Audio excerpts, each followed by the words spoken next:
தேவன் நமக்கு பயமுள்ள ஆவியை கொடாமல் பலமும் அன்பும் தெளிந்த புத்தியுமுள்ள ஆவியையே கொடுத்திருக்கிறார். 2 தீமோத்தேயு 1:7.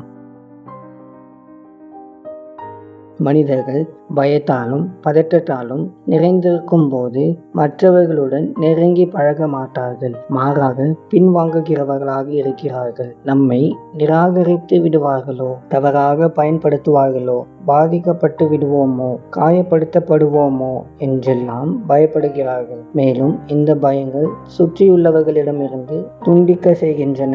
இந்த பயத்தை மேற்கொள்ளும் வழியை பரிசுத்த வேதாகமம் அன்பிலே பயமில்லை, பூரண அன்பு பயத்தை புறம்பே தள்ளும் என்று கூறுகிறது.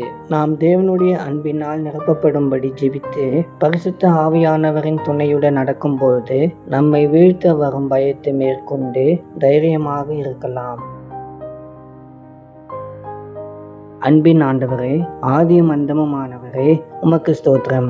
ஆண்டவரே, உம்மை உண்மையாக நேசிக்கவும் உம்முடைய வார்த்தைகளுக்கு கீழ்ப்பணிந்து நடக்கவும் யாருக்கும் எந்த விஷயத்திற்கும் பயப்படாமல் உம்மையே சார்ந்திருக்க எங்களுக்கு உதவி செய்யும். நீர் எங்களோடு இருப்பதற்காக நன்றி செலுத்துகிறோம். இந்த நாளின் எல்லா காரியத்திலும் உம்முடைய பிரசன்னம் எங்களை நிரப்பி நடத்த ஜெபிக்கிறோம். இயேசுவின் மூலம் ஜெபிக்கிறோம் பிதாவே, ஆமேன்.